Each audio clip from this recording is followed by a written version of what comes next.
Okay. Yeah, that should be good here, I think. Let's get it going here.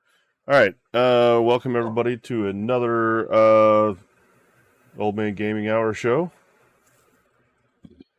I think I messed up the intro already. Cool. Yeah. Um, So it's supposed to go, hey boys, this is welcome the to the old Old man Man gaming Gaming Hour. hour or so.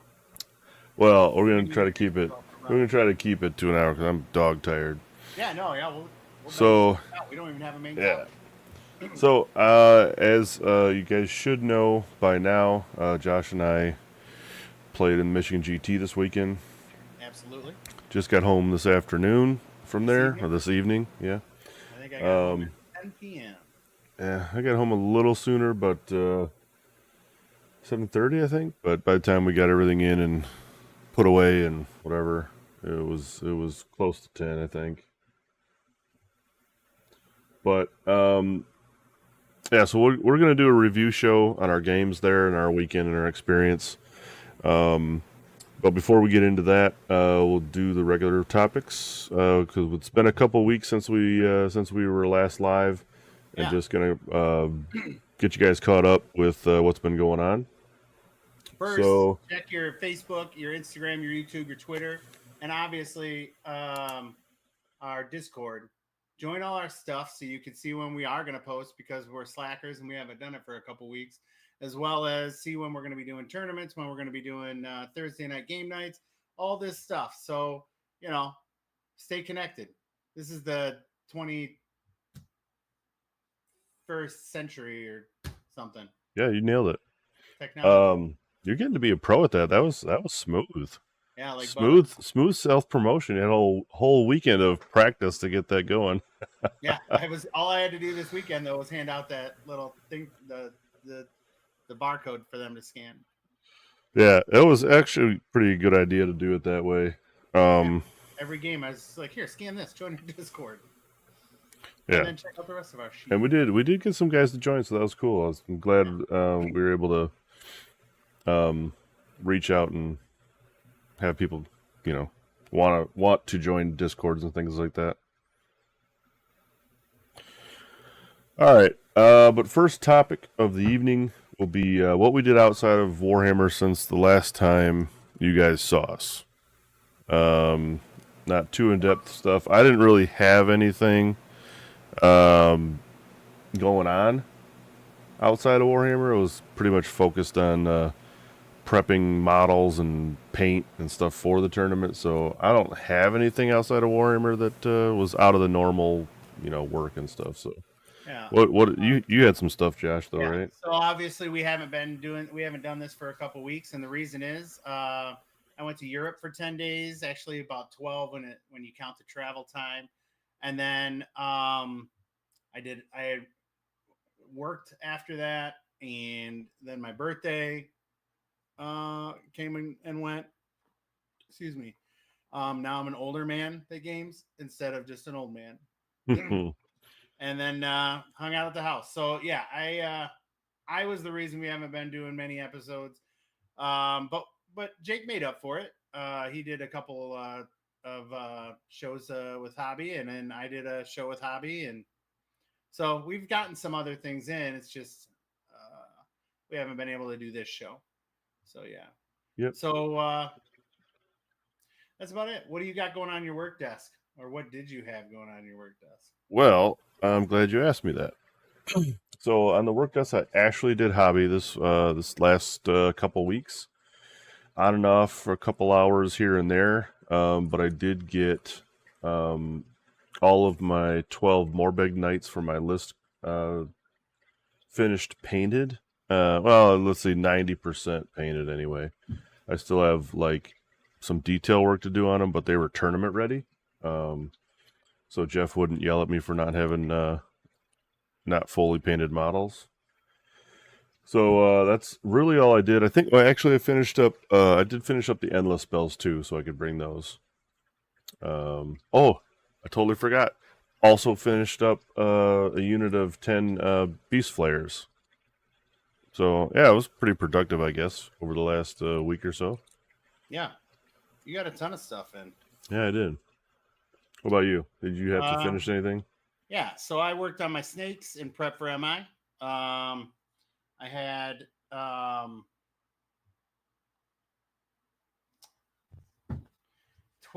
10 spear stakes to build and paint.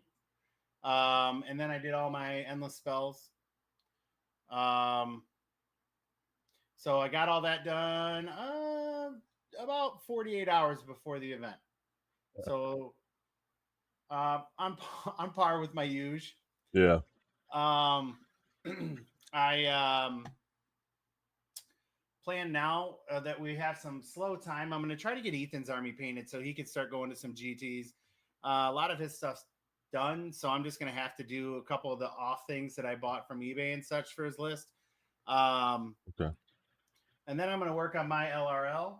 That's high on my list of priorities. I'd like to try to play with some more elves, an army I haven't played really in any editions. And I really feel like the order battle tactics are pretty easy. So I want to be able to do those. I mean, they're not Night Haunt easy. Oh, Jesus. Yeah. We got some things to say about Night Hunt. Yeah. Yeah, cool, man. It'll be interesting to play some elves. I don't think you've ever played me against with elves. Maybe. I've never played with at all. Yeah. So I played the Sylvaneth, and I've played obviously Daughters of Cain a lot of times against you. Well, I meant LRL. Yeah. Yeah, I've never played with the army myself. Yeah, so that'll be cool. I think also I will make an attempt at switching up and playing a different army. Okay. I don't know what yet, but tonight starts the era of theory crafting because clearly Flesh Eater Courts are in a rough spot. It still plays well, but it doesn't play as well as other guys' armies. So maybe I'm holding out hope that the balance update that we get here in the next month or so will fix something, but I don't think I don't know. I just don't know. We'll see. If they don't fix it, if they don't fix anything, what I meant is they'll neuter some of the top dogs, right? Yeah. But hopefully they bring up some of the lower dogs too. I'll bet not until after the You think so? Worlds. We'll see. If so, if not, I got some other armies we can try out. If that's the case, then every army that wins in Worlds will be a Night Haunt army. Yeah, that's true too.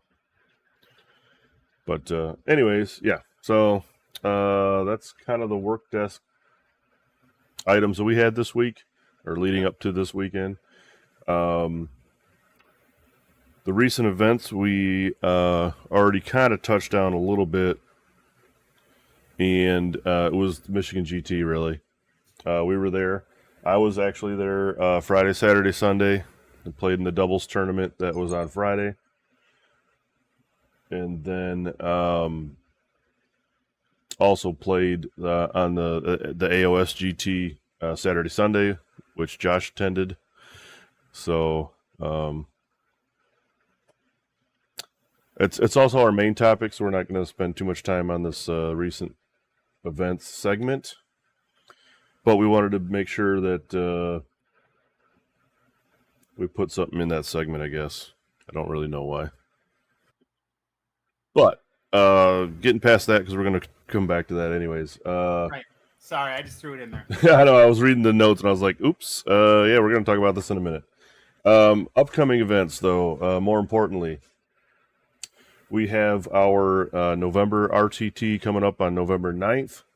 There's still seats available for that one, I do believe. I will double check because I hadn't checked it all weekend. This is the RTT? The RTT, yes. Hold, please, 1 second. RTT, there's 7 signups as of right now out of 22 available spots. Yeah, and so has anybody from our team signed up yet? Just me. Okay. Well, you got to do count. U and E probably. So it'll be a couple more. You and I don't count though. I mean, we're gonna play, but we don't count in the event, do we? It still counts as a it still Still counts as a seat taken. Okay. Yeah. So I got to do Meanie. Yeah. As long as he's open for it. And then hopefully we can get some other guys from our team. Nick. Yeah. I think Nick put it on his calendar. He just hadn't signed up yet. And we also have a few of the guys from the store that want to play in their first ever event too. So I think we'll have some more signups here soon. But if you do want a spot, make sure you find the link on BCP or just search it. It's OMG November RTT. So we got a couple of Jeff's guys coming down, including himself. Already signed up. CK and Brent and Jack Callwood's going to be there this time. Okay. So we'll have some good competition there. Also, we already got one new sign up, Keenan, which me and Luke actually played him in the doubles event. So that was pretty fun to meet him in person, and he already signed up like he knew who we were. That was like one of the weird interactions that I had.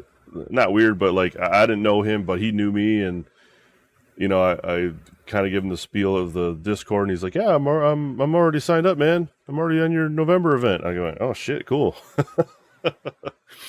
So, but anyways, yeah. So we got 7 seats taken right now. Soon to be 9 when Josh and E sign up, and then it's a free for all for the last 13 spots. So, like I said, if you want in, get your ticket pretty soon before it fills up on you. And if not, we'll maybe make a wait list or so. The other upcoming event, which we promoted at the Michigan GT this year, was our Old Man Gaming Open 2025. It's going to be February 22nd and 23rd. Hopefully, people can make that event. We did give out 2 tickets to Jeff so he could hand out to some people at the Michigan GT. So hopefully we get those guys signed up pretty soon. And then I think we actually had double check it right now, but yeah, we have 7 signed up already out of the 40 available spots. It's only a 40-man for our first one because we need terrain still. So we're working on that. On the train. Worst case scenario, though, we're gonna make Jeff bring it because we brought. Oh yeah. That would be fantastic. Hey, by the way, Jeff, how much terrain do you have? Yeah, bring it all. Bring what you can. But yeah, that would be cool. We'll probably lean on him if we can't have Tim finish up all the tables. And I'm confident he would help us out. Yeah. So, anyways, those are the 2 events. Sign up for those on BCP. If you need the links for them, they're in the Discord or on. I think they're on the Facebook page too, whatever. So, or the group. So yeah, come sign up, come play some games, have some fun, meet a couple cool dudes that are on the internet. Do it now. Do it now. Yep. So yeah, those are our upcoming events. We want to touch real quick on the new releases because there had been some new release information come out while we were on hiatus there for a moment. So it really was just the new Rat stuff. The book is released. It's on pre-order. I actually think you probably could have got it this weekend, I think. Because on pre-order like 2 weeks ago, I think, right? Yeah. What is it? So with that came a couple new heroes. The one big priest guy, Vizik or something like that. What's his name? Whatever. Oh, Vizik, yeah, fucking Vizik. Rick Vizik, James, bitch. Vizik, the big demon lord priest. They had a new foot hero that went along with the armored rats. And then they had the new Globadier hero and the Globadier unit. Yeah. Right. Yeah, I think I printed some. I don't know where they are. I might have gave them all to Logan because these are not them. But I have a bunch of printed rats, and I like my Globadiers. I don't need to buy those, and I'm not going to play that army in a tournament. So yeah, but really, like the gist of it is, guys, the new rat stuff is out. However, the new book did not change anything really. Not really. Some points went It's down. it's A couple yeah, it things was here and there changed. pretty much copy paste book from I think the they from changed the index. their spell, their unlimited spell to Oh, Skitterleap. they switched it to Skitterleap. Yeah. And So there's no, some other small changes like that. yeah, no big changes, no major like, oh my god, rats are going to be good now changes. Maybe there's a way someone can make a competitive list with the new stuff. Maybe the new Demon Lord guy. I'm gonna have to wait and see. I But yeah, have mixed reviews on him. well, he's expensive, super expensive. Yeah. Rob seemed to think he was really good. Honest Wargamer Rob. Yeah. And then Vince V did not like him. Yeah, he hated him. So yeah, I don't know. I mean, you Skaven nerds will have to figure that out and let us know whether or not you like the new stuff or not. I don't know. I'll wait and see because I have no idea. Nothing sounded overly fantastic, so no. But anyways, I think they need point decreases also, even though they just got some. Yeah, they need something. They just need help. I mean, outside of like, I don't know.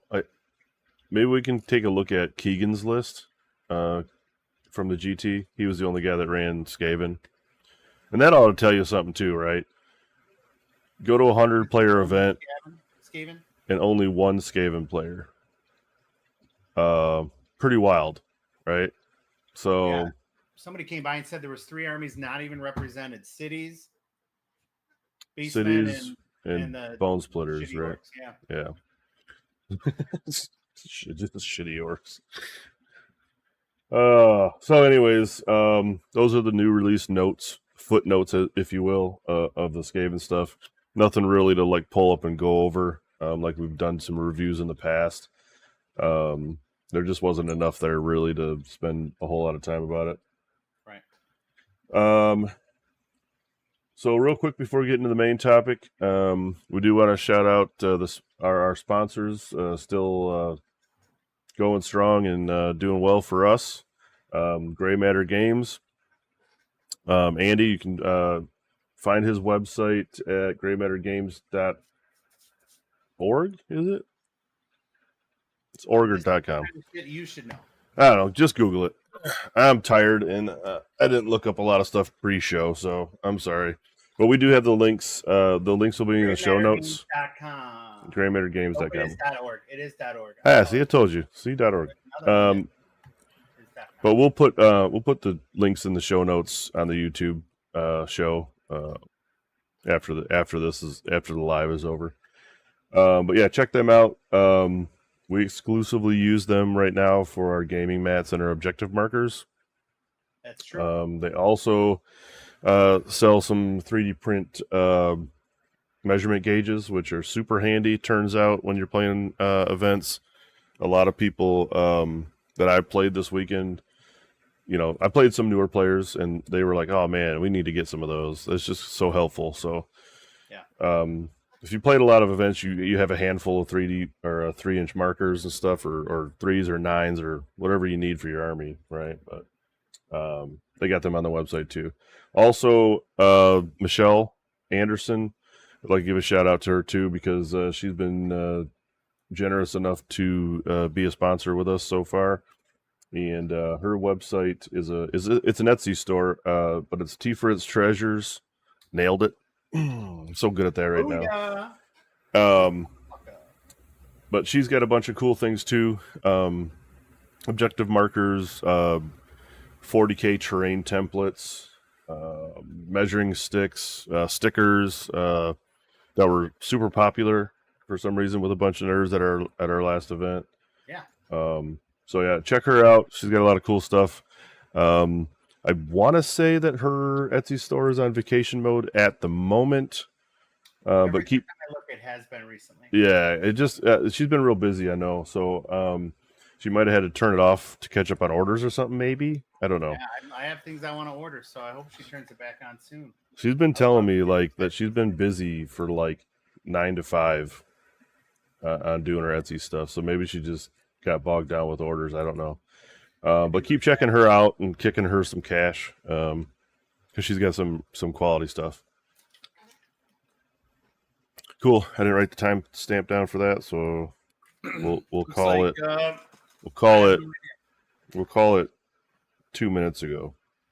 You just make shit up. That's why we have the best fucking shitty show on the internet. If you're skipping ahead to the sponsorship section of the video, you're doing it wrong anyway. We got to find out who's sponsoring this week. Every fucking week. Okay.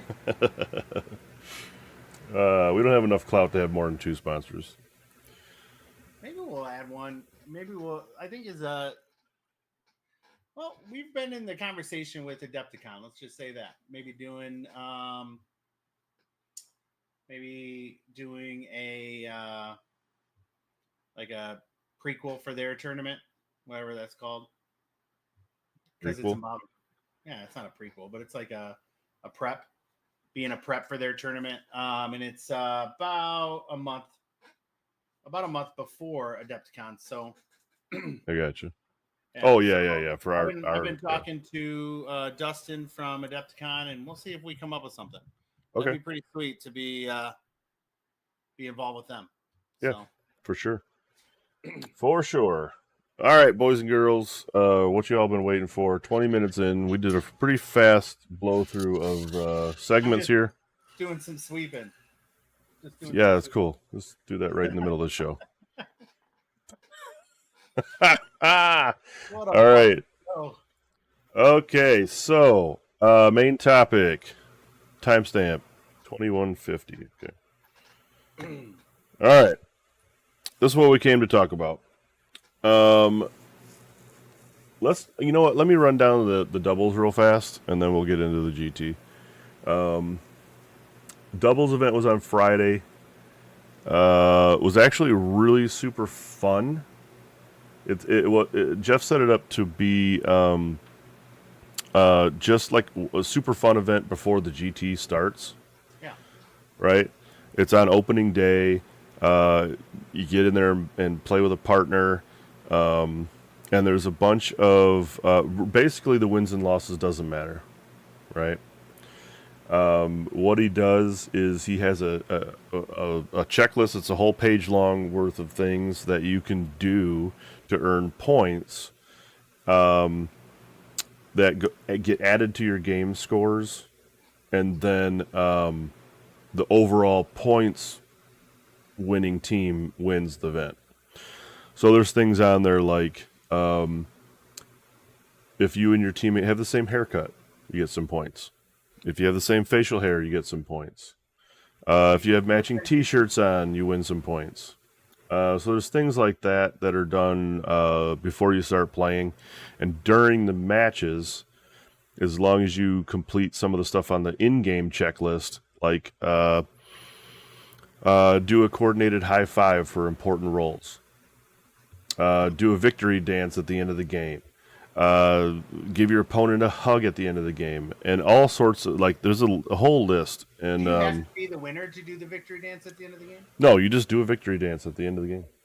Okay. So there was a couple things that were limited, like some things you may not want happen in a game. Maybe is like you could let your opponents move your endless spells for the whole game, which seems problematic in some scenarios. That'd be wild. We never did that because we were too afraid of like them putting it in our face and blowing us up. Yeah, but I guess they couldn't fight us, but they could block us or whatever. Right, they could block you. But you could also like if you had 10 or more successful hit rolls on a given attack, you could apologize to your opponent and then re-roll those hits. So it's like if you pop off your dice, you can be like, "Oh, I'm sorry, I'm just going to re-roll that. That was too much," and you got some points for that. Yeah, but one of the other ones was that we did every time on purpose, so we'd get points. Was we were 2 drops, right? Luke was 1 drop, I was 1 drop. and there was a one of the things to earn points was if you are the team that gets choice on who goes first or second, meaning deployed first, right? Yeah. Give that option to your opponents.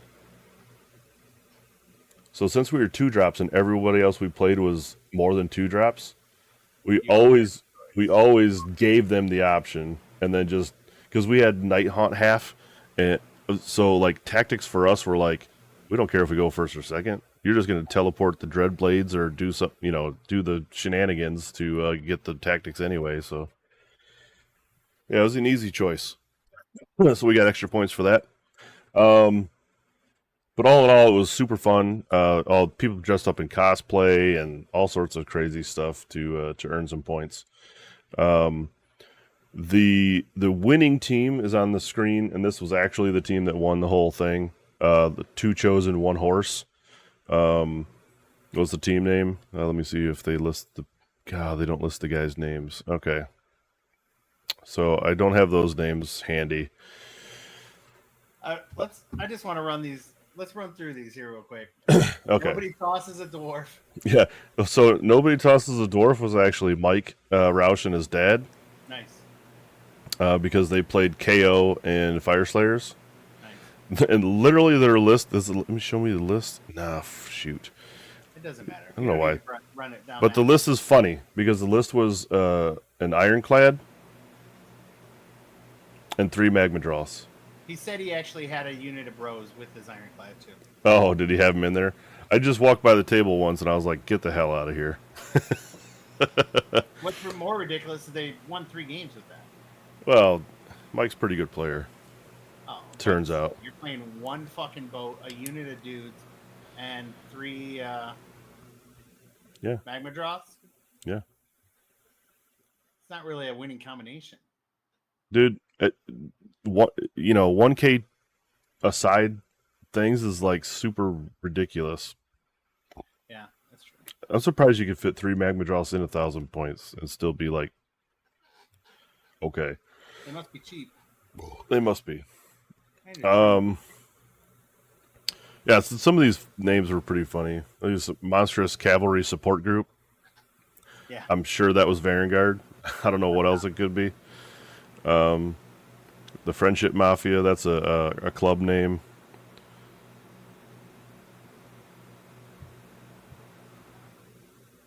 Arboreal Danger Noodles. I don't know what the. Arboreal. I don't know what that. I don't even know what that is. I don't know either. Like, I don't know. It's treason then. We played those guys. Yeah, it's got to be trees. Oh, it's treason then. Yeah. Right. Raptor Pit. Old Man Gaming, 8th. That was me and Luke. Woo. Best death. Wow, I don't. Why? Why what? I had the giant long name. I don't know. But I can't see it yet. Untold Peaks Mining Co. North Coast Games Club 3. I don't know. And then the one after it? Ontario. But I think the most the most surprising thing out of all that is that combined out of I think there was 26 total teams registered for this event. 5 of the teams were double dwarf teams. Really?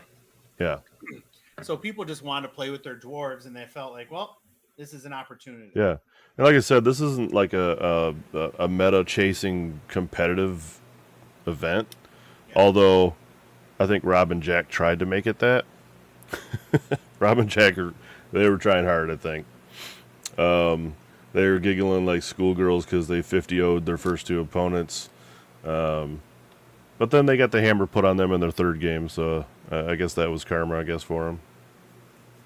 But, yeah, a little side note to the doubles event before we move on to the main event. Luke and I took home some hardware. I just said it. We won Best Death, man. Well, hit it again. We won Best Death. Luke and I got it. Got a trophy. Yeah, so it was fun. Brought some hardware home for the old man club. Yeah, nice. Love that. So, yeah. Anyway, not too important to go over a list and stuff of that event. So, moving on. To the main event. All right. So, Michigan GT. Overall thoughts of the event from Saturday and Sunday. You want to go? Or Yeah, you go want ahead. Go ahead. Yeah. So, like I said, a couple of the tables were ours. So obviously we're partial to those tables, but I think Jeff does a really great job with terrain. Yeah, he had some really good stuff. It is beautifully painted. He has a lot of big stuff like we do. I don't know in the future how it's going to work out. There's not always obscuring. Um, I think that it was an excellent event. I don't think that there's much to complain about. The only thing that I didn't love, and it's his choice, was the way that we set up the train. He said not to use the train maps. Defender Yeah. sets up the train and then just um, picks Two places of power. Yeah. I wasn't like fanatically in love with that. In fact, when I played my third opponent, we just said, okay, let's use the train map. Everyone else, the defenders set it up, and that was fine because train didn't really hinder me that much. I'm not a huge fan of the 50-0 system, the differential scoring, system, but it was okay. Like once you showed me how to do it, it was fine. Yeah. So helps read player packs. I don't read player packs. I don't know if that's going to be a common theme in our show for years to come. Is I don't read player packs and Jake does, so he can teach me shit. Let's just to be clear, Josh also does not write player packs, so don't worry about. But I get input. That's true. It's true. It is a combined effort from me writing and him proofreading, or proof suggesting. I don't know. I mean, I'll proofread it and make sure it's proper English. So yeah. Yeah, I thought this weekend was fantastic. I loved Friday because it was literally no pressure and it was all for funsies. But it also gave you a little bit of three kind of easy fun games to lead up to when you start had to kind of play more serious if you wanted to do that in the GT.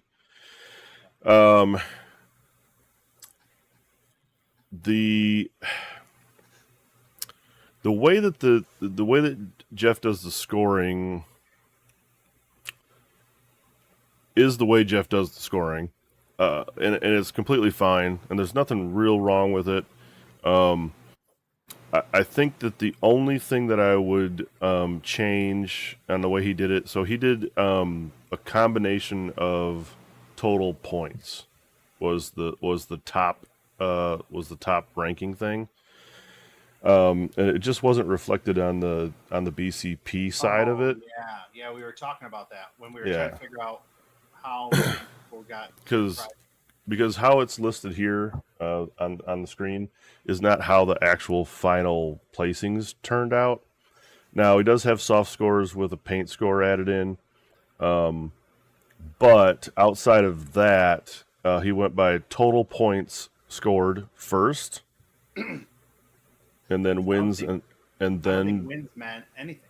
Oh no, he just went total points and then total points scored. Yeah, just total points. Okay, maybe total points was the only thing the metric he wanted to do, and that's totally fine. It's his event. Tiebreaker would be tactics or something. Maybe, but it's irrelevant. That's the way he scores the event, and that's fine.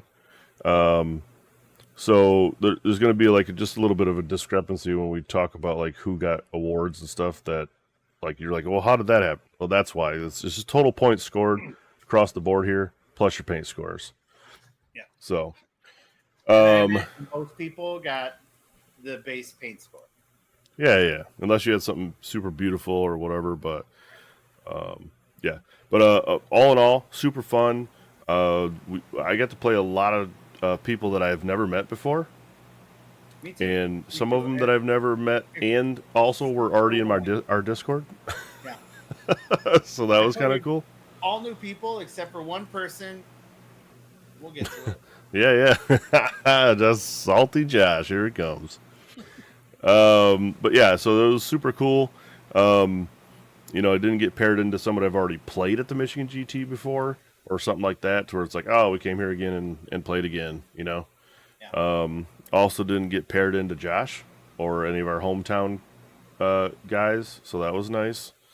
It's always good just to meet people from other places and get to talk to them about, like, you know, where do they play Warhammer at, where do they live, you know, what, you know, how much experience they got with the game, and are they liking it, and all that kind of stuff. So that was the real good for me to be able to talk with people, because I'm a people person, if you will. But Mike's on the chat. He was just saying that we're crazy for doing this at midnight. The battle pack not being announced ahead of time and not knowing secondaries were a little bit of a miss, according to him. He said he obviously loves the people and the times, and win should always be number one for determining factor for best general, which is kind of what we're talking about. They just went straight points. Yeah. So the best general, I guess we can just say it, was 4-1 and lost to the guy in second on the list, but he had more points because he won bigger. Like, he had just bigger wins early, and ended up getting best general for that. But yeah, we'll run names here in a minute. Yeah. So yeah, I think Mike nailed it on the head. And everything that Mike said is, we've already taken into consideration for our GT coming up in February. I don't like that either. You know, when you win all your games, you won all your games. Whether the score, whether you blow out somebody in early games or not, you know, wins matter above all else. A win's a win is a win's a win, right? That is somewhere we 100% agree. So we will do that in our event. Wins will be first, followed by whatever, maybe battle tactic, tiebreaker, outside of points. It'll be like wins, points, battle tactic, and then wins, points, battle tactics, then maybe opponents. Opponent's win percentage, maybe we'll have to factor in if that matters, like to the fourth tiebreaker or something. Yeah, hopefully we don't need to go there. Shouldn't have to. Not with 40 people. But yeah, so like I said, all in all, it was fun. It was fun, you know, and that's all you can really ask for an event. Well, you know, been to other events where you kind of was like, what the hell just happened here, and that wasn't very fun, or afterwards you maybe feel like you got kind of robbed out of maybe an award or something. Sometimes, well, I mean, sometimes it kind of happens. Oh no, no. I'm not talking about Jeff's event, but everyone is pretty happy. Even the people that didn't necessarily. So the guy in second with 5-0, John Harris, he was best night. He was best death. So he still got an award. Yeah. He got something out of it. I didn't get a chance to talk to him afterwards, after it ended. I didn't know even the score of that last game. I know it was close. 21. Right. So I thought Luke had beat him. We just assumed. Yeah. So looking at this afterwards, was one of the things that was like, oh, they did total points. Okay, that's how they did it. But yeah, so I don't know how John felt about it. I'm sure he was. I mean, he didn't win the top prize anyway. It wasn't a game for first place, it turns out. But you know, he still won an award, got some prizes, so I'm sure he was pretty happy with that.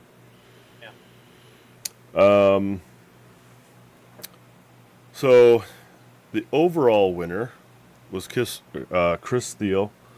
He's one of our buddies from down in Columbus, and he actually runs the Brewhammer event down there that I've been to the last couple of years. It's a hot ticket, so if I don't even know when their ticket goes on sale, but their event is in early February, I think, Yeah, I think every year. fucking The first weekend, I think he said it was. So those dudes are super cool down there. We met Chris a few years back when they were up at Michigan GT, and he came up with a group of buddies. Paul Hinderman, another cool dude from down there that came up. Steve Mata came up this year. I think he came up a lot last couple of years. The one guy that was missing though that has have a spot in my heart for was Sean. Chris was telling me that him and a group down there are starting their own gaming store, and it's going to be open in about a month or so. They said so. He wasn't able to come up this time, but I did play Sean in my very first Michigan GT ever, and he was like, he's super energetic, super cool dude. He came the second year I went to Michigan GT, he came again, and he remembered me. Like that was kind of one of those, holy shit, someone remembered me. You just named off like 3 guys that I don't even know. Yeah, well, I mean, I went down to their event 2 years in a row. Like I got to know them, you know what I mean? So it wasn't like I'm just naming names, but I've had a good time down at their event every year that I've gone, and then seeing them up at the Michigan GT was super cool. But Chris ended up winning with his Lumineth Realm Lords list, and this was an odd list, right? It wasn't the meta chasing Lumineth list. It's completely different. So I'll pull it up. All right, so Chris's list, he ran the Alarith Temple subfaction, or whatever it's called now, battle formation. His general was Alvanor the Stone Heart King, so the big mountain, the mountain cow, with a reinforced unit of Alarith Stone Guard. His first regiment was the Alarith Stone Mage, with the Alarith Stone Guard reinforced and another unit of Alarith Stone Guard, so all the fucking hammer dudes. Yeah. And then his last regiment was the Twins, the Venari Sentinels, reinforced, of course, and one unit of Dawn Riders. So he had some of the meta items in there, but he wanted to go all cows, which is kind of cool. And maybe, I don't know. I mean, obviously they were tough to kill, probably. Yeah. But yeah, a fun list. I'll fit it in with 2,000 points. Called it the Big Mountain Throwdown, and he won. So I mean, like, kudos to him for bringing a non-meta built list. Yeah, for winning with LRL in a heavy field of Nighthaunt. Heavy. You want to talk about heavy? Out of the how many players we end up having? It looks like 68. 68 on the BCP, but he dropped. Yeah, there was 80 something, 88 that started. Yeah. I don't know where the 68 comes. I don't think there was 20 drops after that. I don't know. I don't think I'm not sure. I'm not really sure what happened with all that. I know some people got sick and couldn't continue playing.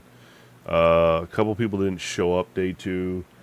Too many beers. Yeah, something. Party too hard, I guess. But congratulations, Chris. Good job, buddy, for winning the whole damn thing. Second place in the BCP standings with an undefeated record was John Harris. John, let's see, was running Nighthaunt, and of course Deathstalkers, the standard build out, right? With Lady O, 2 reinforced Bladegeist Revenants, 2 Dreadblade Harrows, Ulrich the Drowner, Dread Scythe Harridans, a reinforced Hesk Wraiths, the Lord Executioner, all the necessary pieces in there to be completely meta chasing, crazy Nighthaunt. I played against him in our RTT. He was the guy that beat me in our RTT when I was playing Slaves. It's a tough list. I He mean, brought this list down? yeah. I Okay. mean, I think it was exactly that list. Okay. I did a lot of damage to it, and I think I gave him a good game, but he ended up pulling it out just on points. And there's nothing you could do. Yep. With 2 units of Dreadblade Harrows, they're going to outscore you. If Yep. you fuck up one tactic, they win. If you do a double turn, they win. Yeah, because they do not drop tactics. It's literally impossible for Nighthawk to drop tactics unless they completely flub one themselves. Well, literally. It's hard. Yeah. I mean, if you put those Dreadblade Harrows... funny story real quick. When me and Luke were playing doubles, we were explaining to a newer team that was playing AoS. They don't normally play AoS. And we wanted to give them the heads up. We wanted to be, as truthful as we could about how the ghost worked. And we literally said, don't waste any resources on trying to kill these Dreadblade Harrows. They'll never be in your range for shooting. They'll never be in a range where you can charge them or anything. You will not touch them, blah, blah, blah, this whole spiel. Our turn 1, Luke moves him into the center of the board for Seize the Center. And we were 16 inches away from a giant group of Blissbarb archers that shoot 18. Yeah. So we actually got shot turn 1 after we got done telling those guys that they'll never be able to shoot us. That was funny. They killed one Dreadblade Harrow, and then we bounced him out of there, and he was never seen again. That is... I thought, oh my God, Luke, you almost just straight screwed this up. You almost lost the game. Yeah. Anyway, that was a funny story for me. So congratulations to John for going 5-0. Good job, buddy. And he did win Best Death, so happy for him there. We'll go down. We want to do what Rob does, just do 4-1s. Do you want to do all the 4-1s? 13 of them. We won't go through all the ghost lists. Maybe we'll skip those. Because they're all basically the same. Well, technically, Josh Bradford was 4-1. What's his different? Oh, that's true. We'll look at. Who did he play? Okay. A lot of 4-1s. Yeah. The important 4-1 is 6th overall. Yeah. So we'll look at Luke's list just because, like, look, Luke, it was my doubles partner, so I'm a little biased toward him. Well, let me do this first. Joshua Bradford, 3rd place in the BCP standings. Paul Hinderman, been playing Night for a while. I think he placed in the last Brewhammer, or won it. I want to say he won it, the Brewhammer event last year. So good player, cool dude. Glad he got to come up. We got to talk a little bit. Christopher Group played Slaves of Darkness 4-1. And then Luke, our buddy Luke, like I said, he was my doubles partner, and kid's 17. Okay, keep that in mind. Been playing for a while, but he's still kid, and he took home best general. Right? Because he scored the most points in the whole damn event. He actually outscored the overall guy, but the overall guy probably got better paint scores. Yeah. So I want to take a look at Luke's list real quick, because it is the cookie cutter version.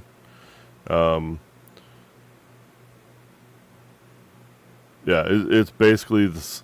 Well, he did bring Banshees, so I guess it's a little bit different. So he's got Ladio, 2 reinforced units of Blade Geist, unit of Hex Wraiths, unit of Banshees, and then Reikenor, Chain Gas, 2 Dreadblade Heralds, and Lord Executioner. Okay. So it's a little bit. It's 10% different than all the other Nighthaunt lists, I guess. Right. I don't. Yeah, I think he just stuck in Chain Gas because I don't know why. He didn't have anything else he could fit in. Maybe he would have had 140 left. So he couldn't fit in any more Blade Guys. Maybe he was. Yeah, I don't know. Anyway, Chain Gas, cool. Good job, Luke.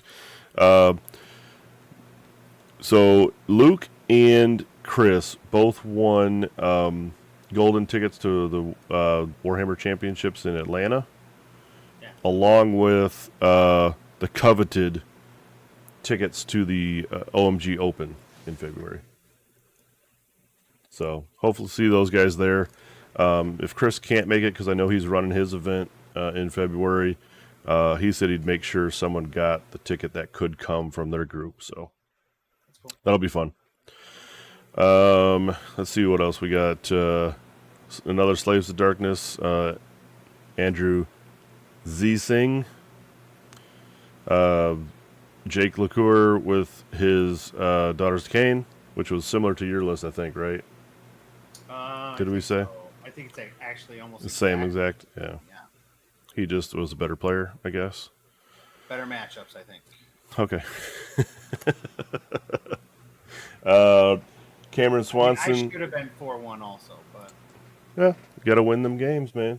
Yeah, I missed a couple tactics on some bad rolls. I don't think I played poorly. I think I just had some bad rolls. Yes, his list is exactly the same as my list. Except for he brought the Crown of Woe. And I didn't. It doesn't exactly say who he played. The names of the guys he played, but not the list. I was just kidding. I don't know what his road looked like. He just didn't play one of the people I played. I gotcha. So Cameron Swanson 4-1 with some Zinch. Turns out Zinch is pretty hard to play against too. It's just hard if you don't have some counters for that. There's a lot of shooting. There's a lot of shooting in that. There's a lot of shooting. Fucking everything shoots. Yeah, I think Roush lost 2 games to Zinch. That was his 2 losses was Zinch. So much shooting, man. It's a lot. On top of like a lot of decent spells that do chip damage with mortals. Well, and they just don't go anywhere. Yeah. I tried to bust up the blue horrors, and I didn't get through them all. It's crazy. I can do a lot of damage sometimes, but wasn't enough. We got a 4-1 from Rob Elliott playing Slaves. 4-1 from Devin Cortman playing Soulblight. And our very own friend, I guess we went to dinner twice with him this weekend. Jack Callwood with his Daughters of Cain list. His is a little different than yours, slightly, because he brings a priest. Yeah. And then the last 4-1 is Dan Sasala, which actually Dan won. What did he win? He won 2 awards. He won Best Display Board and then Best in Show Army or something, I think. Yeah, I took a video of his display because it has like flashing lightning. Yeah. And it's like in the clouds that he's got, and then he's got this like funnel thing coming down with electricity periodically. And so I had to get a video of it just so I could remember it, I guess. I don't know. I was going to send it to you. I haven't done it yet, but okay. He had a great yeah, so anyway, those were the so 5-0s or 4-1s, 13 out of the 80, let's call it. Yeah, super fun.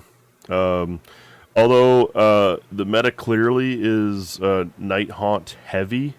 5 out of the top 15. Yeah, but even that is like 1, 2, 3, 4 in the top 6. Yeah. You know what I mean? Like 5 out of the top 15, 4 in the top 6. and then slaves was represented with I think 3. Yeah, 3 in the top 4 O's. So yeah, man. It turns out there's a balance problem with 4th edition Age of Sigmar. That's all right. But they'll fix that like when they release the update. But until then, we'll just have to suffer through Nighthaunt's terror. And if Nighthaunt goes away, maybe it'll be the slaves' problem. You know what I mean? Like, maybe it'll just. I think that probably slaves will have some points adjustments too. Those two, I believe, are the ones that are hitting way above 55%. Yeah, probably Oh, so. LRL. I don't know if slaves are. Slaves might be like 54%. But with the amount of people that play slaves, they should be more mid because good players and bad players both play them. And so that should, even them out. But with them still being real high because their sample size, they still have a problem. Yeah. So, let's. Anyways, those were the top 13, if you want to call it 4 O's or 5 O's or 4 1s or 5 O's. What I want to do now is I want you to go through your first round game. Yeah, let's go round by round. Yeah. We'll do. You do first round. I'll do first round, and we'll go like that. So who would you play first round? So I played Robert. Let's see. Rob Elliott. Yep. He was playing Slaves of Darkness. I don't have his list here. I got it. Oh, do you? Okay. Yep. See it when it comes up. Yeah. So it looks like he had Be'lakor as the general with the Chaos Furies in the General's Reg, a Demon Prince with the Infernal Puppet and the Radiance of Dark Glory, wings, and it was corn marked. A reinforced unit of Chosen corn marked, some Raptorix, and then reinforced Vanguard with corn. So he just went straight corn, everything. Yeah, he went corn. We discussed at the end Father Nurgle. We discussed how that is a little bit probably more likely the better route for him to go for the survivability. But really, what happened in our game, I think I 50-0'd him. It's his first GT. He was probably a little nervous, but I made him go first.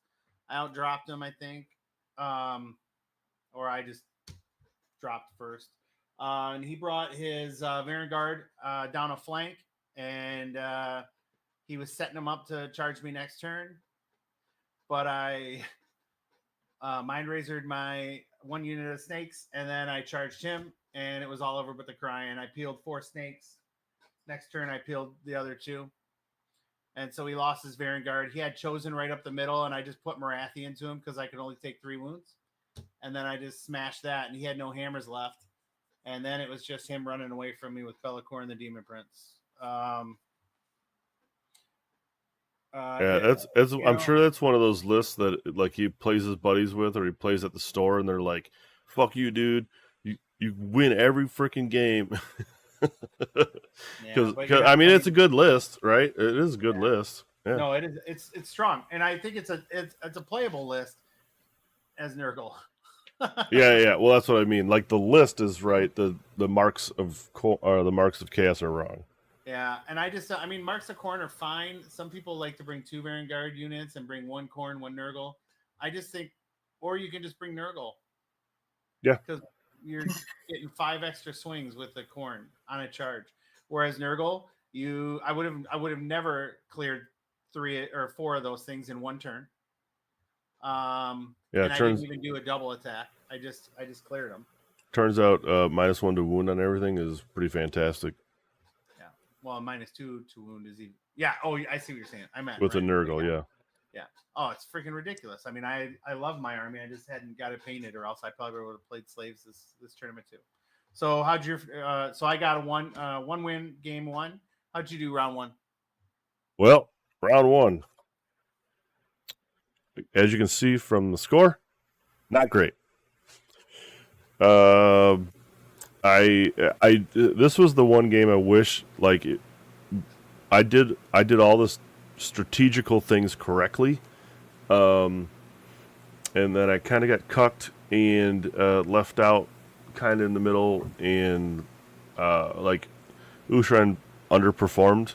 But I played Stephen Wilbur with his like Monster Mash Soulblight Gravelords, which was fantastically converted and painted, by the way. Every one of his monsters was a huge conversion. But his list was Manfred as a general, reinforced unit of Black Knights, Lucavi, a Terrorgeist, Vampire Lord on Zombie Dragon, and then 3 units of Fellbats.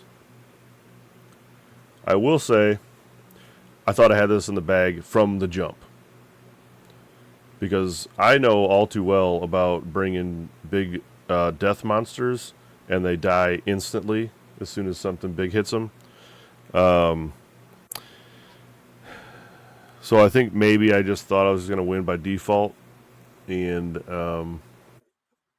problem really was he brought 2 monsters up the gut, and I thought, wow, that's fantastic for me, because Usharan is going to make one of them fight the other one, maybe kill it, and then I'll charge the remaining monster and kill that with Usharan, because that'll be my only activation, and I'll strike first, right? Moral of the story: don't forget about Manfred's ability to issue redeploy, because when he issues redeploy, the redeploy unit can move into combat range with something. It was something that he told me up front, and I got a little bit of tunnel visioned in the turn where I moved Usharan up. So let me set the scene. He juiced up his Terrorgeist with extra attacks. Okay. So I was like, wow, that's cool for me, because I'm going to cast the spell where the Terrorgeist now is going to fight the Zombie Dragon.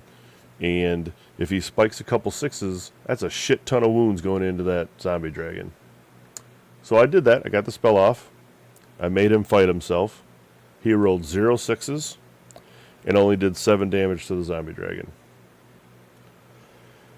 So the thought after that was, well, I'm going to move up, and I'm going to charge Usharan into both of these suckers, and I'm going to split attacks, kill one for sure, and then maybe really cripple the other one, if not kill it. And then Manfred redeployed Fellbats with like a 4 or 5 inch redeploy into Usharan. So I couldn't make the charge. That's not what lost me the game, but it surely didn't help. But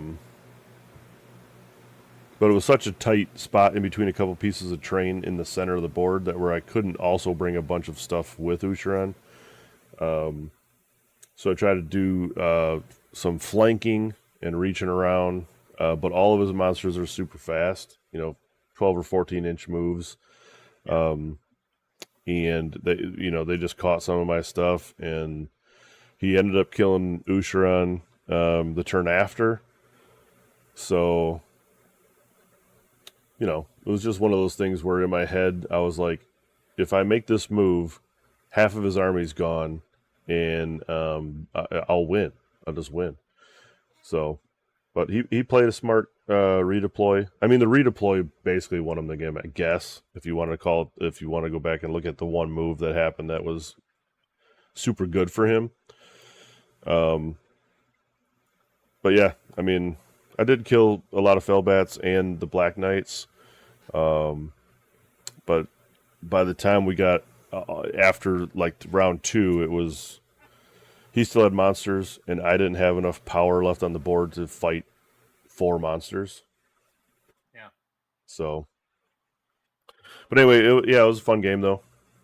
Had a nice chat with the guy, and talked about conversions a lot and stuff. So yeah, it was fun.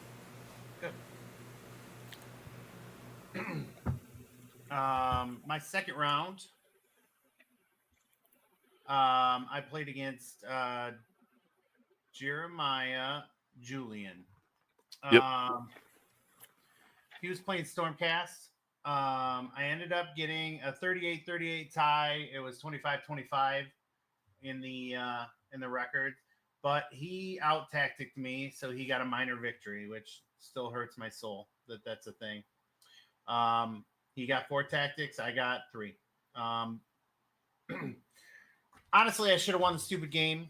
One of my tactics I dropped was getting my bow snakes and my my bow snakes were in combat with his unit of 2 horses, and I charged them with my stabby snakes, and I rolled a 9 on the charge, so I struck first. If I would have attacked with the bow snakes and not killed them, then I would have been able to attack with the stabby snakes, or even if I had killed them, I would have still gotten to count the stabby snakes as attacking that turn, and I would have gotten the tactic. What is it? Where you fight with 2 units and neither of them are taken off the board.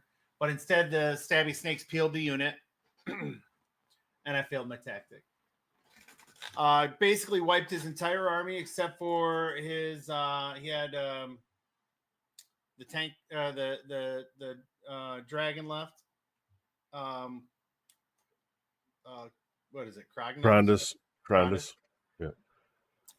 And his only option in the end was to get. I think he did the tactic to get 2 units in and not lose a unit. Krondus came into my snakes with like 4 wounds remaining, and I did 3. No. If I would have killed his fucking Krondus, he would have failed his tactic. I would have won by 4. And so it goes. And so 2 bad rolls, or I guess 1 too good of a roll and 1 bad roll, cost me that game. I guess not cost me the game. I still got 25 points, which put me pretty high in the standings. We'll talk about that last.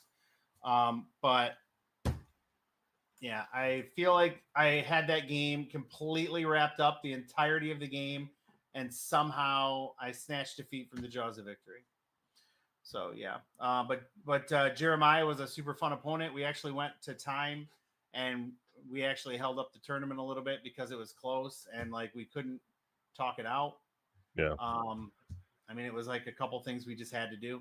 But we got there, and it was 25-25, but he got the slight victory, and I hope he did really well the rest of the tournament. I didn't check back with him. How did you do round 2? Well, my round 2 was another L. I got 21 points that time instead of 15. Okay. But I did get to play against Nino. Come to find out, Nino was already in our Discord. So that was super fun. To be able to place like a face with a name. Yeah. There's not many people named Nino, that you would run into. There's a guy in Monroe that lives in your town named Nino. Although I don't know if he still lives in Monroe, but yeah, I don't know. Didn't he own like Nick and Nino's or something? Yeah.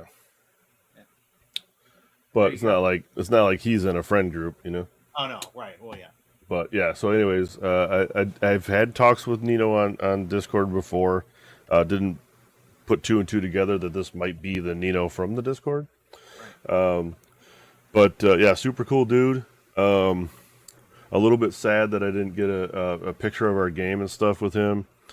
I kind of flubbed on that a few times without taking pictures with people, so I apologize if I didn't get a photo with you guys. If you're going back and looking at some of the stuff we do post, But yeah, I had a super fun game with him. It was pretty close. You know, it was 21 to whatever the 29-21. 29-21. He played Blades of Corn, which I should be totally familiar with by now, playing against. Yep, that's what I played started the edition. He played a little bit different thing than you, but so he had, okay, this is, I don't know if this is listed right or not. The Blood Throne?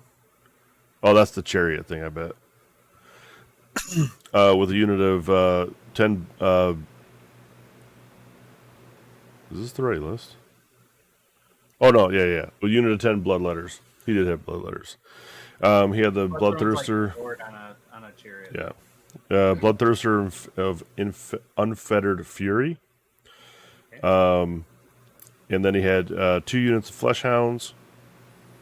He had a Bloodmaster, and then 3 units of two units of Blood Crushers, and another 10 Bloodletters, and then a Slaughter Priest. I'll be honest, I don't like anything in that list.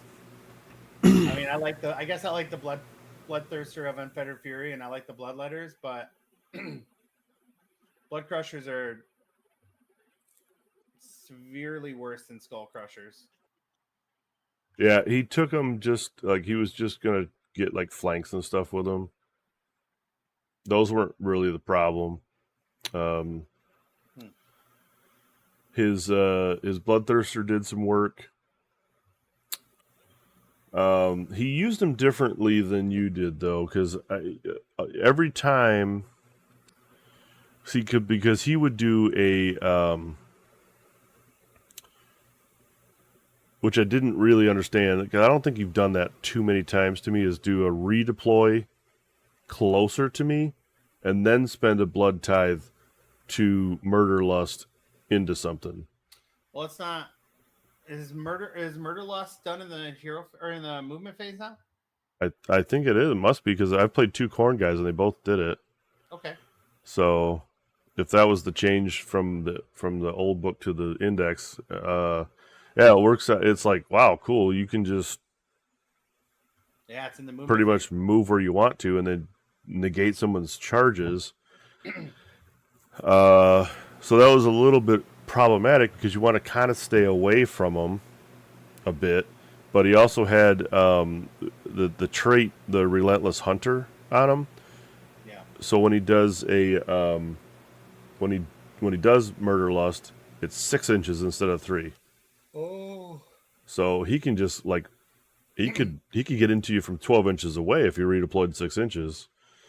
So I tried to stay away from him, maybe a little bit too much. I think in hindsight, I should have just like tried to kill him. Yeah. But I did get some stuff stuck into some bloodletters that, you know, I didn't kill the whole unit off, so some came back and that kind of thing. So, yeah, I think just strategy wise, I played a little bit wrong. He didn't run his Bloodthirster straight up the gut, you know, to try to do some weird shit to me. So initially, I kind of left him alone because he wasn't really near my stuff. Yeah. But he didn't really have to be either, because he was, you know, just being able to do that thing where you can basically move for free into combat was still on my mind the whole time, so I didn't want to get real into that. So that's something I hadn't considered. Yeah, it's a cool ability. Yeah. Yeah, that's strong. Yeah. So, but you know, great opponent. I hope we run against each other some other times, because I really enjoyed playing them. Okay. All right. On to round 3. Round 3.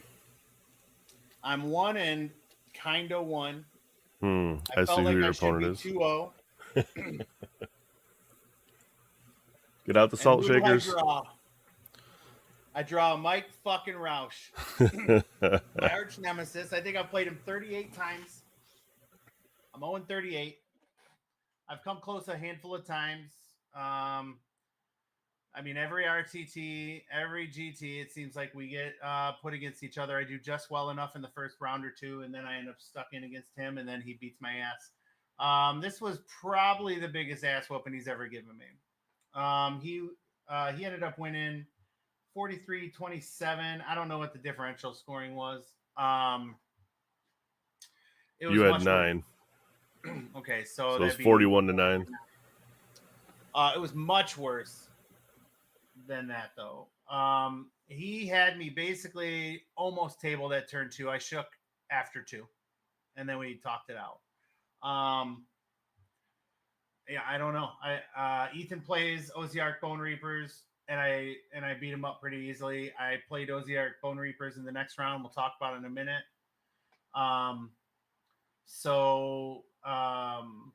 Yeah, I mean, there's nothing else to say. He plays with the Archai that are 3-up saves, and then he plays with Catacross,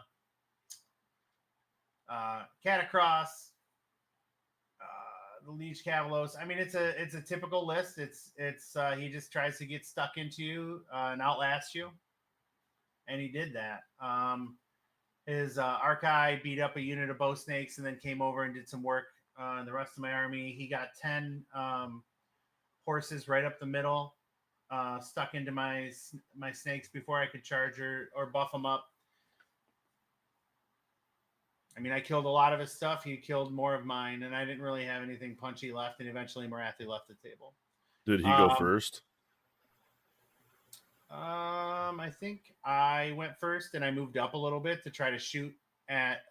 So I didn't realize that Catacross was not large. He's just an infantry model, so I couldn't pick him out. Oh, yeah. So then I ended up just shooting at something else, and he made all the saves. Because his horses must save on 2-ups, and everyone else is saved on 4-ups. So I don't know. He probably did something. Yeah. I mean, it was bad. He probably gave him +1 to save, and then did an all-out defense or something. Something like that. So, yep. Mike got me again. It was a fun time. It's always a fun time playing with Mike. I think he's a great kid. I honestly almost went and talked to his parents and told them how great I think he is. But then I thought, no, I'm not going to do that. But, yeah, I really enjoyed playing Mike. I wish I would get a win every once in a while so I would feel a little better about it. Eventually, I'm going to get him, but not this day. Yeah, I'm gonna hang my hat on the one time I got a minor victory against him because he dropped a tactic. So that's what I'll do for now. So day 1, I had 1 win, 1 minor loss, and 1 absolute thrashing. So 1 and 2 after day 1. I felt kind of bad. I should have been 2-1.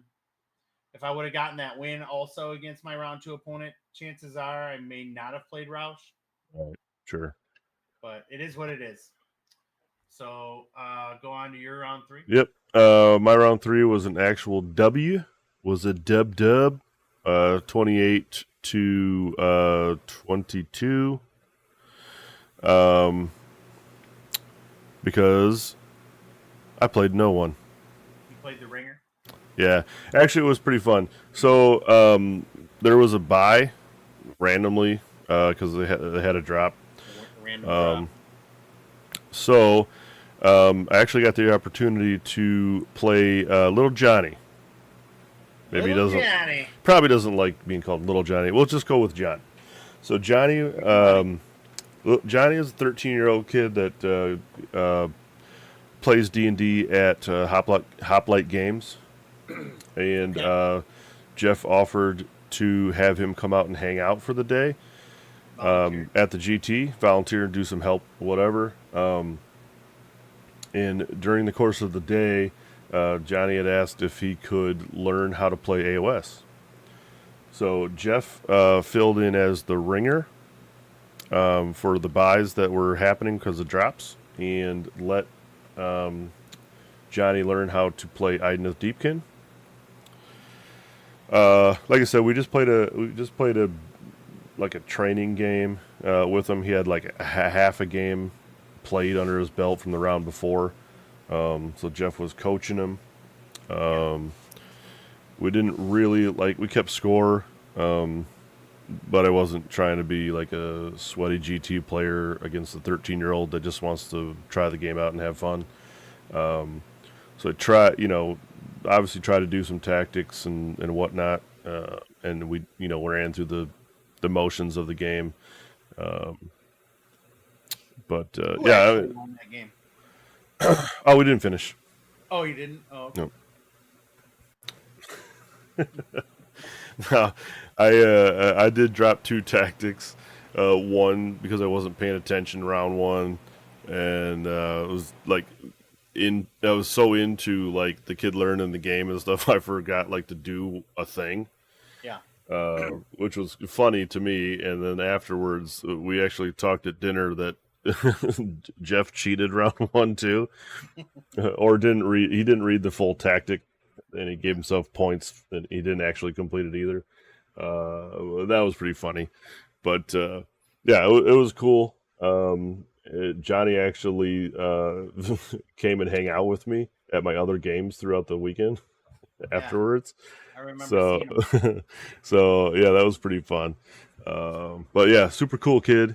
I hope he likes the game. I asked him if he wanted to get into it, and I think Jeff offered to let him use Spearhead of Ideneth to play games at the store with. So maybe someday we'll have a new member of the AoS tournament group, in young Johnny. So yeah, super fun though. So I ended the day.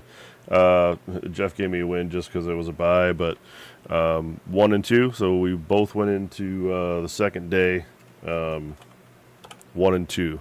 So not feeling that great about our tournament status, if you will. Yeah.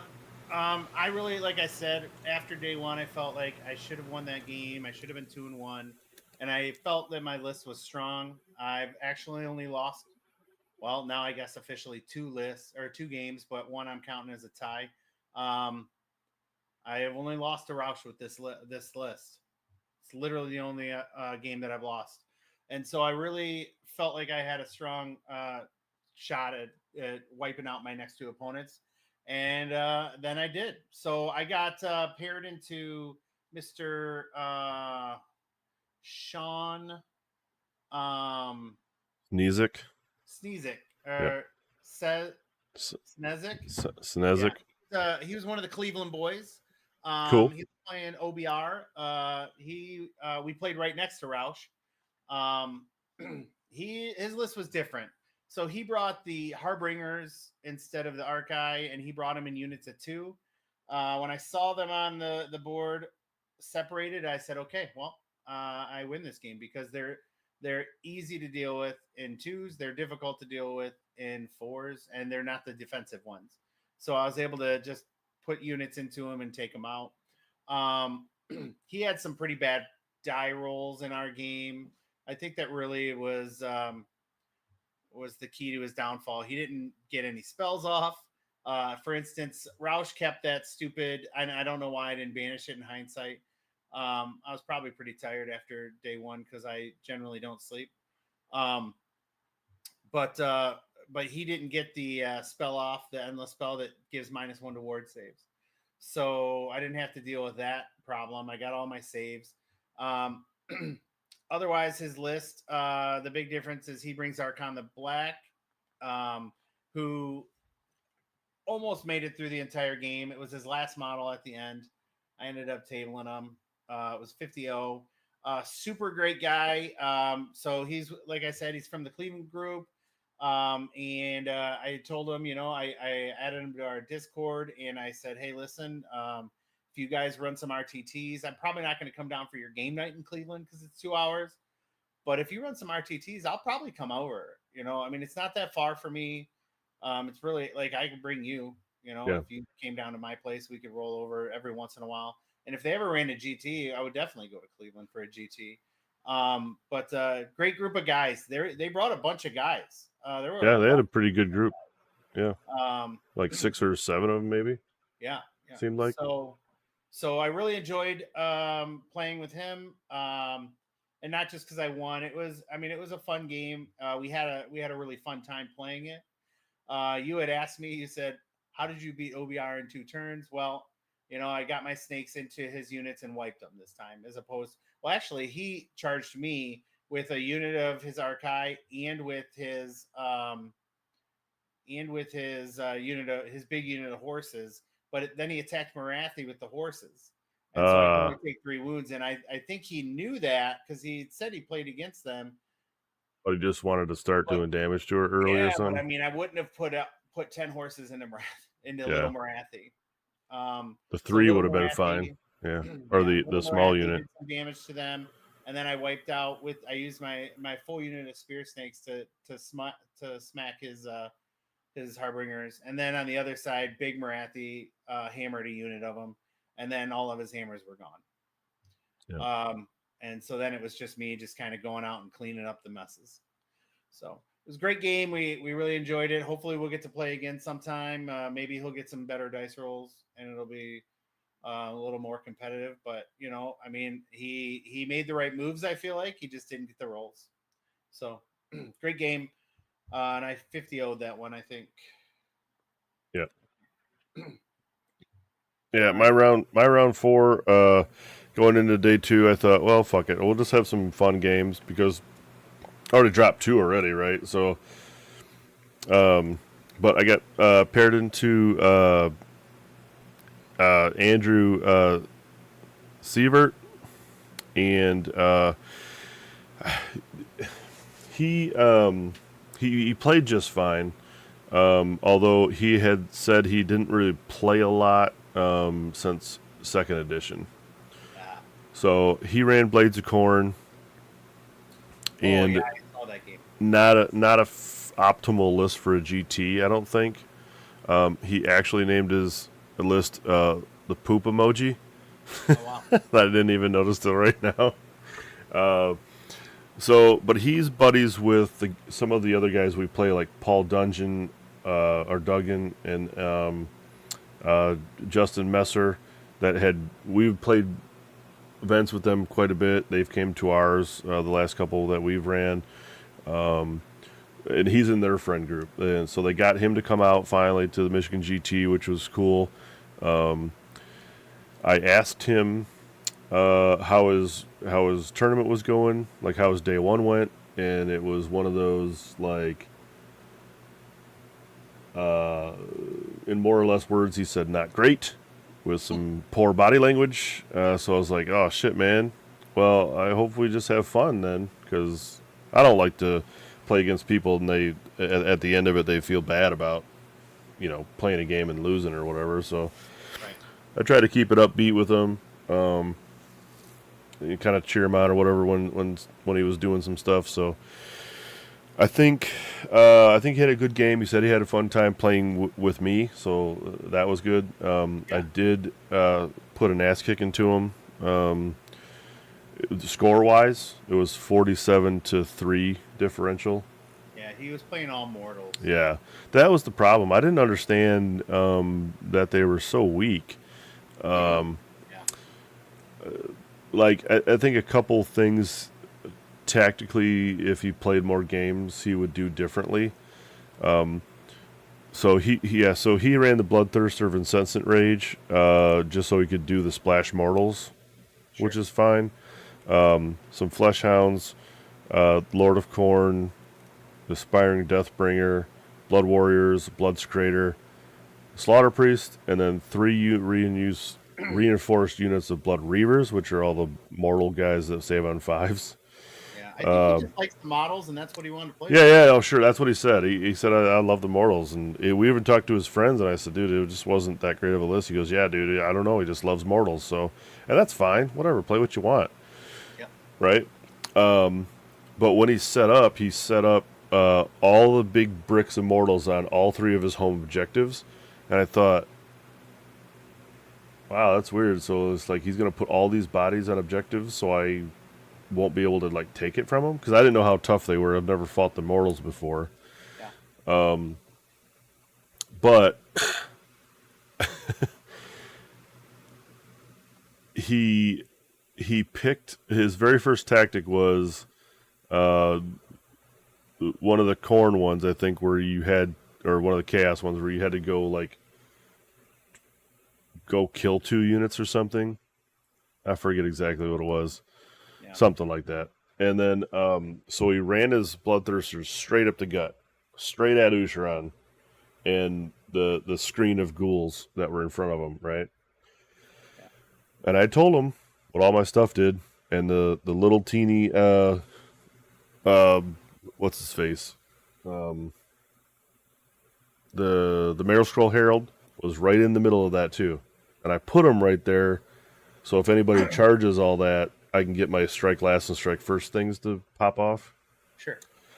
So he ran them in. I gave strike first to everything that was in combat with the Bloodthirster, which happened to be not Usharan by like a quarter of an inch. Yeah. But I did get to swing with all the ghouls and the Marrow Scroll, and did like 7 damage to the guy or whatever right off the rip. Then he went and swung because he put his splash damage dude into my castle. Yep. And rolled 0 6s. Oh. And you could just see like in his body just like sunk. Like, are you fucking kidding me? Yeah, he needed it, but Yeah. you know, I mean, there are times where I needed 6s too. I mean, Yeah. it happens. I mean, Yeah, I mean, I kind of felt bad. I mean, like but he didn't even clear all the ghouls. He killed like 14 maybe or something like that. So that was his turn 1, and then on my turn, Usharan got into him, and then he was dead. And then after that, he didn't have anything that was up that far in combat, so all of my stuff then was out of combat, and then recursion. The ghouls got almost back up to the full 20. And then he only had one other unit that really was like a punchy unit, and it was the Blood Warriors with the one of the heroes. I don't remember which guy it was. Maybe the Bloodsecrator, or no, maybe the Aspiring Deathbringer. So one of those guys has the he fights and then draws in the Blood Warriors to fight immediately after. Sure. Right. So he brought those around on a flank, and I charged Usharan into him. Gave the Blood Warriors strike last. I failed on the strike last to the hero, but since those guys were strike last, his hero could not pull them into combat immediately after because they were fighting on 2 separate things. I don't know what to call it exactly. So that didn't work out for him, and then Usharan smashed the hell out of that stuff. And then when I finally did fight the mortals, they just straight disappeared. Like, they were gone. 3 Morbegs killed 18 out of a 20 pack. Yeah. Like, they just couldn't live. So it was basically a table. Like, after 3, we played through 4 just to do the motions, and then the round 5 was real easy to talk through. So hopefully he plays more games, because I think that he I'd like to, if his buddies are coming out to our events, let's get him out to our events with some of the newer players. Yeah. I'll try to talk to Paul and Justin and CK and them to see if we can't get him out to come down to our events. So, but yeah, I think he just needs more games played, without being. How a lot of people are early in the edition. Yep. So, yeah, good game with Andrew. So that was fun. Your last game was against who? Before we talk my last game, I want to remind you guys to like, subscribe, and follow. Hit the bell, ding the shit. We are still trying to grow this bad boy. It looks like you guys really like to watch some bat reps, so we may do some more of those we've been talking about. But regardless, we need your support. Join our Discord, follow our stuff. anyways, so going into round 5, I was 2-2. I begrudgingly say, I like to say 2-1-1. And I was paired into a Flesh Eater Courts army, and well, we all Yes. know that I play that a lot. So Raymond's list. Yeah, I talked with I Ray played Ray during the Williams, doubles events. another Yeah. guy from Cleveland. So at the end, funny thing, I'm like, hey, join our Discord. And I showed him the thing, and he's like, oh, no, I'm already in your Discord, man. And I'm like, huh? And he goes, yeah, I got it from Jake yesterday. I was like, oh, well, yeah, then, dude. So we exchanged Discords. I joined the Cleveland groups, and hopefully we'll be able to maybe do some events with them. So he played Lords of the Manor, Flesh Eater Courts. Yep. His list was different than the one you were playing. He only had 1 unit of 6 of the knights. He had 1 unit of 6 cryptors, a mega unit of 40 ghouls. Yeah. So I initially started out by like stomping face. I killed all but 5 ghouls. I killed his horrors on turn 1. And then I got Marathi into his 2 minor characters and beat them up. But I could not do the last 3 wounds on Ushran in 2 fight phases and in some shooting. For some reason, I just couldn't finish him. And because of that, he ended up bringing back half of his unit of horrors, and he was able to do some pretty crafty, pretty smart stuff, and got some points towards the end of the game. At the start of the game, I was up 29, like 20-9, and at one point I was up 26-9, and he ended up bringing it back to 43-39. So I mean, I was up by almost double digits, or almost 20, and he ended up getting it within 4 points. So I was pretty impressed. Yeah, not being able to kill Ushran with multiple things was my big downfall there. Really, if he would have gotten his horrors into me without me, so he hit me my unit of snakes with the horrors, and then I made him strike last with my ability with the crystal, whatever.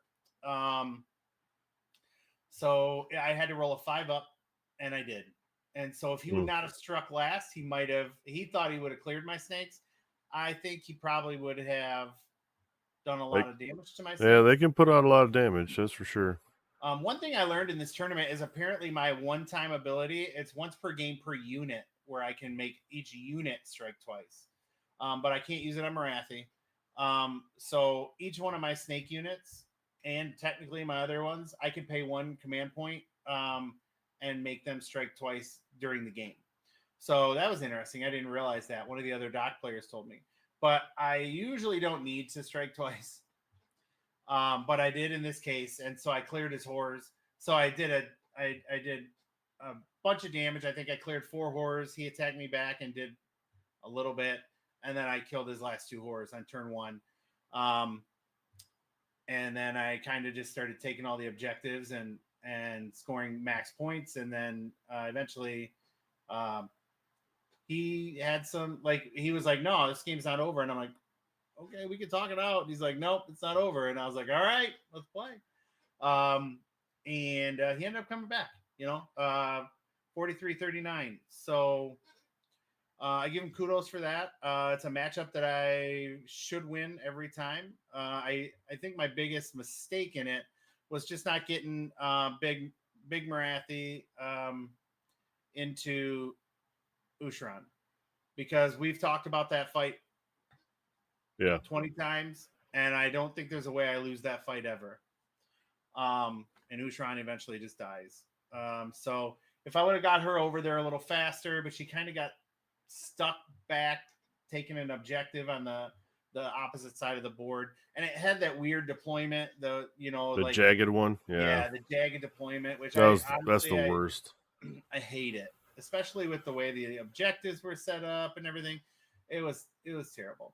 So, but it was a great game, and I really enjoyed playing Ray. Hopefully we'll get some of those Cleveland guys to come up for our GT Although if they are having that one in Columbus earlier in the month, they may not want to come up.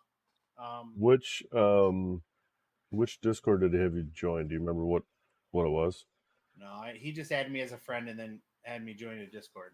I can look.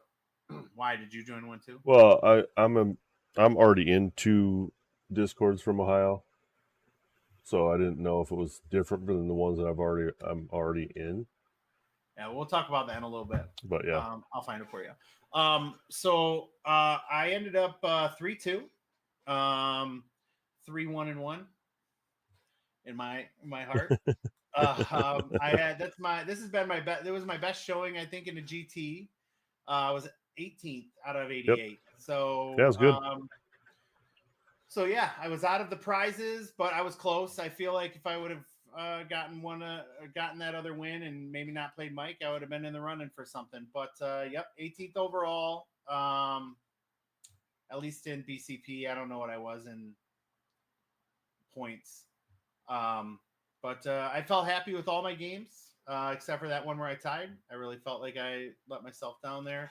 So an overall good tournament. So how'd your round 5 go? Round 5, I didn't have an answer for Zinch. Lost 20-30 in the differential scoring against Andrew Shower. Okay. Yeah, I mean, like, he was one of the guys from the Cleveland group that were wearing the jerseys. Okay. Pretty fun dude to play. I will tell you. We got to talk a little shop about, our area, and growing AoS communities, yeah, type of thing. But yeah, it turns out Kairos Fate Weaver is a complete huge dick. A complete huge dick. A complete huge dick. Oh, he's completely a huge dick. Yeah. Every time I cast a spell, Kairos rolled an 11 or 12 to dispel it. That's gross. Yeah, I think I got 1 spell off the whole game. Yeah, it was insane. So not fantastic. I couldn't get really anything out to move block. I couldn't get shackles out ever to zombie fishers, opposed to having a huge one. Yeah. But yeah, it was like everything just went Zinch's way, and I couldn't do anything. There's so much shooting. Outside of the shooting, though, the worst thing is being -1 to hit and -1 to wound, because one of the chickens give out -1 to hit aura, which the chicken was standing right behind everything I needed to fucking fight to get to the chickens. And then if you have the weird flame thing on you, like you're burning, you're -1 to wound. Yeah. So all you got to do is shoot you and do a damage to you. So it's like, fuck, Jesus, man. So basically everything was -1 to hit and wound the whole game. And even when I got something big in to fight, it just didn't do enough, because I was like, I couldn't negate really both of those debuffs. And yeah, he did a good job of putting his brick of blue horrors in my way. And I was able to deal with some of the pinks, but the blues just don't go away. I did a lot of damage to them. I got them down to maybe like 6 models left in the unit or something, but by that time he had already killed off Usharan. He did like 1,000,000 chip damage into him with 1,000,000 different spells, and half killed him one turn and then finished him off the next turn. Yeah, I just couldn't do anything. So like the whole game I was just trying to come up with ways to score points. Yeah. So it was like, okay, that unit died. I have to pump my other heroes full of deed points so I could return unit here, return a unit there, and then try to sneak onto objectives and stuff because he wasn't really moving from his castle, but I'd maximize what I could do after Ushran was dead and still made it as close as possible. But yeah, 20 to 30 that's loss. Not a terrible. It wasn't a terrible score. Was No. 30, you said 30-20, yeah, differential 10. So game. That's a close game. Yeah, it was like, and we talked about it a little bit too because where Usharan was at the time when he died, he had, I think he took the double to kill him actually. Oh. So if he didn't get the double, I would have a chance to take my turn and not get shot and stuff again, and then Usharan hands out strike last to everything that was in his face. Yeah. And he does, you know what I mean? Like this and this and this doesn't happen because Usharan fights, and I had the big block of Morbeg Knights in there also. So they would retreat and charge and get their bonus again, and, it might have been a different way it played out a little bit. I might have still lost in the end, but it would have been a little bit better for me to like remove some more models beforehand. Yeah, I don't know. I haven't played against Zinch yet, but I think the strategy has to be, he was playing Flesh Eater Courts, Zombie. Yeah. I think the strategy against Zinch has to be to go after those chickens and do everything you can to. Well, I know. I mean, I wanted to, but you just ignore the blues. But the problem is like the way that there was 2 pieces of terrain on the map, and he stuck all of his blues and pinks like all the way across, so you couldn't get through, and then his flamers were behind. With my my Seraphon. Yeah. We pinned it and made it so you had to go through the funnel to get to him. Right. And I couldn't get around the sides reliably because it'd have to go all the way up the board and then come in with Morbegs or something. Right. So it would have took me 3 turns of just straight running or moving or whatever, and yeah. I mean, it was he played it well, Yeah. Shooting's pretty atrocious because all the shooting is also D3 damage. Really? Yeah, it's fucking gross. At least on the flamers it is. Oh, flamers, yeah, flamers. But he had 2. Still? I don't. Yeah, everything has shooting. Blues? Yeah, unless you're in combat with them, they don't have shooting combat. But he had a reinforced unit of flamers and a single unit of flamers, and it was like. It's a boatload of attacks. It's like 4 or 5 attacks apiece. But yeah, I don't know. I mean, like obviously, if I played it again, I might play it a little bit differently instead of like knowing that he's going to flood the middle and then just go, well, I'm just going to have to not go to the middle and try something different. But yeah, I mean, it was still a fun game, even though like the writing was on the wall early on when he took Ushran off the board. But overall, I finished 2 and 3,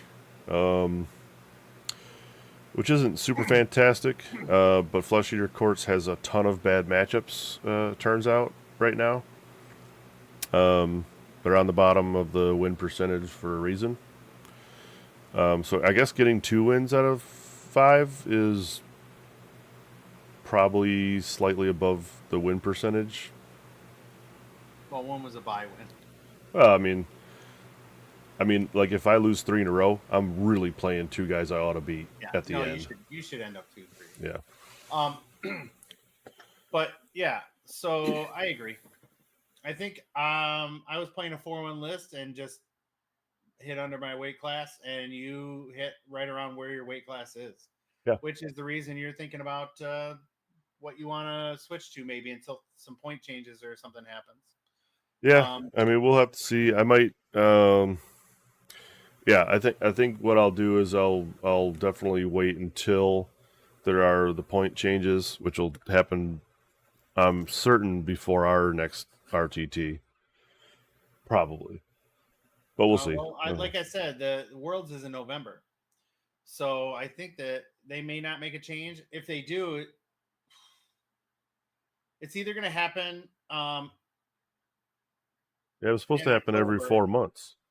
Yeah, it's either going to happen in October or it's not going to happen until December. That's my opinion. They're not going to So make a change right before Worlds. So they might. I they mean, might. it's like, what do they care? Well, I mean, Worlds is their event, though. They don't want to piss people off. It's a Yes. GW event. Zombie, what do you play? What are you playing? You're new to the game, you said. See if you want to chat a little bit. But anyway, yeah. I think so. All overall for Old Man Gaming's representation, we're 5-5, 50% win rate, right in the middle where everyone should be, I guess, right? Yeah, 50%, and then we got some, like you said, you got some hardware in the team event. Night Haunt. You weren't Great. here for the beginning of our conversation, but they were dominant in this tournament we were just playing.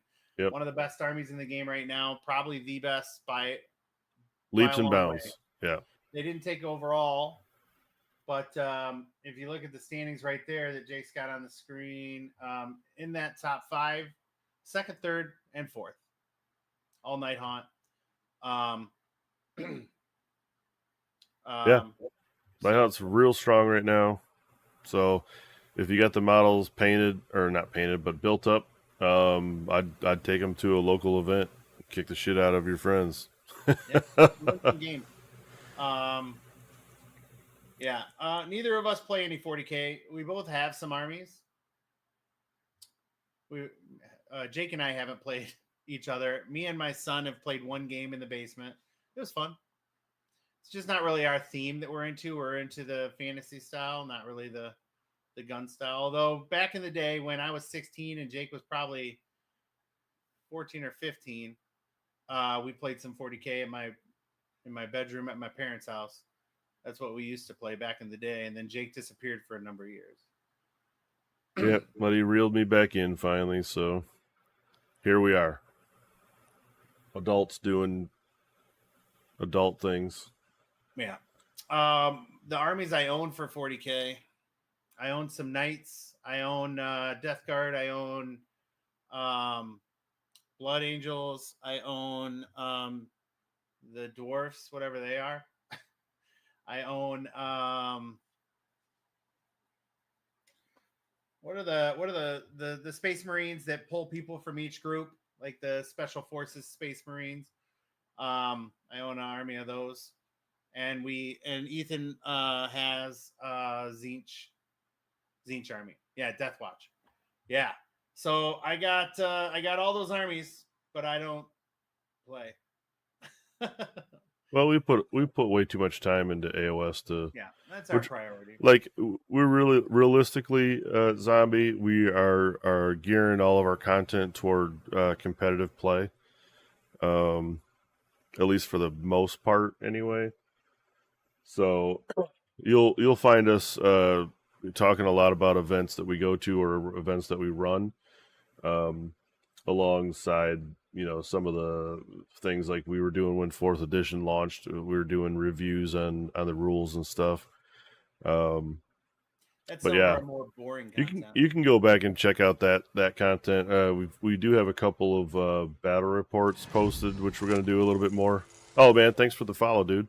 Appreciate that. Yeah. But yeah, so if you want to learn anything, why don't you plug the Discord, Josh? Yeah, join our Discord. We talk about stuff all the time. We do every once in a while. We'll do a show called like Pimp My List, where we go over some people turn in their lists, and we talk about what we would change and what we think is good. And if they're available, we'll talk to them about it. So, like, what are you thinking with this kind of thing? So that's a cool thing to do, especially for someone like you that's newer with the AoS game. I think that, like you said, you've been running people over. I think that they'll probably get a nerf. So enjoy it while you have it. W, as you know, likes to over nerf hammer stuff. So they're probably going to get a pretty bad smackdown, at least for a little while. So, but we'll see. We'll see. Maybe they learn from their ways, and maybe there'll be better game designers here coming up. But yeah, So, I didn't realize Death Watch were were a separate or not a separate thing anymore. So yeah, so that's obviously I don't play, so I don't even know the rules. Um, yeah, they're a little too strong right now, but you don't have to play with necessarily all the strong units either. I mean, most of the time, at least in AOS, at least at the end of third edition, everything was very evenly matched. There were a few things that were a little bit sketch, but they'll get back there. I think they're pretty good as far as the AOS crowd goes at getting things pretty close. I know 40K. My buddy Brad Chester plays a lot of 40K in a lot of events, and he usually finds a way to find some pretty cringy armies and does pretty well with them. But I think that right now Nighthawk's just a little bit heavy handed. They'll get they'll get they'll get tuned up.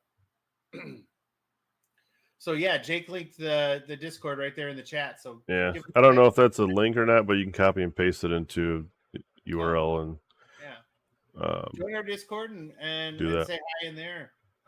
Okay, you're on it. I'd love to hear it. But yeah, and if you have any questions about your army or if you want to start playing more AOS, we would definitely be willing to help you out. What part? Where do you live, Zombie?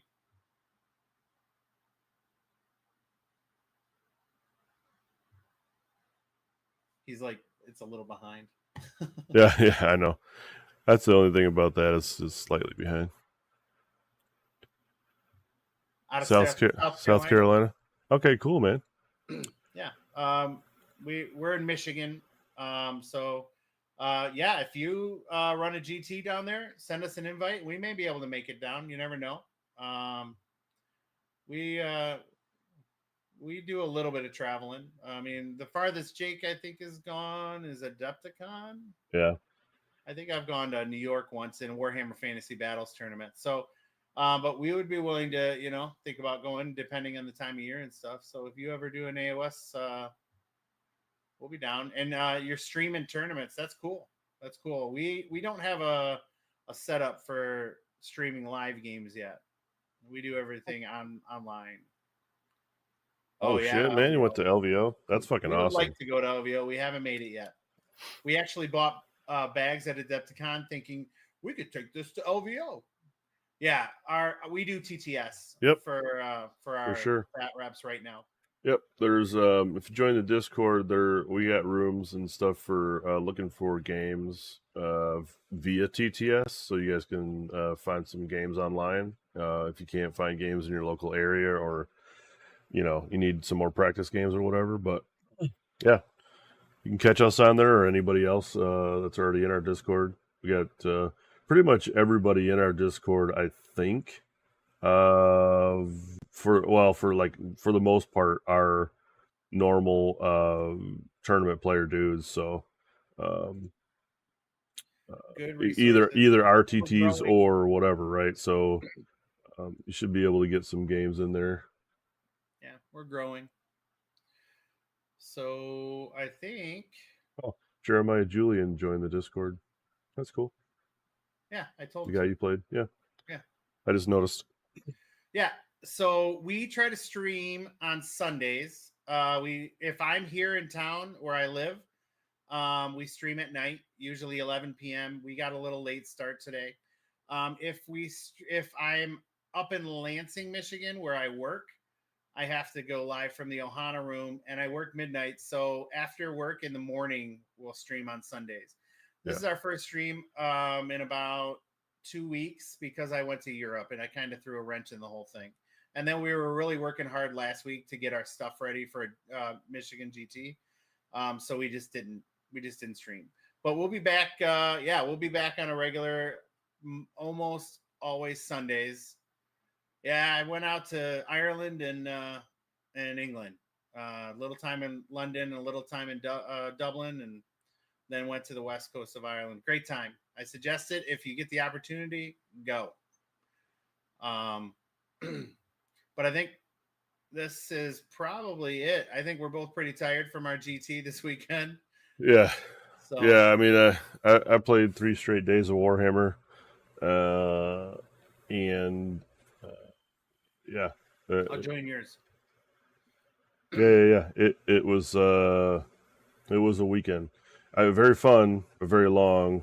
Um, and Josh got home later than I did, uh, so I'm just like kind of whooped from all the gameplay and all the fun times. But yeah, catch us out. Catch us out next week sometime. I don't remember. What do you work next week? Sunday, Josh, or do you I know? don't think so. I don't think so. Okay, so next Sunday should probably be a late night show again. Um, so yeah, I don't have a problem joining Discords either. So the more the merrier. So I'll jump in there. Yeah. And hope to get some chats with you guys and your guys' group out down there. And it's always good to network a bit, Yeah. just on the Right. chance that, like, We got buddies in yeah, Kentucky, right, Cleveland, Columbus area, all the way over in Chicago. Yeah. I mean, we're spreading out. So we're trying to grow the game, you know? So yeah, thanks for coming on and chat, and hopefully we'll see you back around here. So yep. But that's all the time we got. We ran a little bit longer than I was hoping for, but we got all the information in that we from our games and stuff, so that was fun. Congratulations to everybody that won some prizes and uh, won raffle stuff, and yeah, you did well in the raffle. We don't need to talk about it. yeah, no. But yeah, so fun weekend. Love seeing all the dudes that we don't Can't get wait to to see see them that again. often, and hopefully we see everybody out in November, and then also in February for our next 2 events that we're gonna host. So until then, guys, see you later.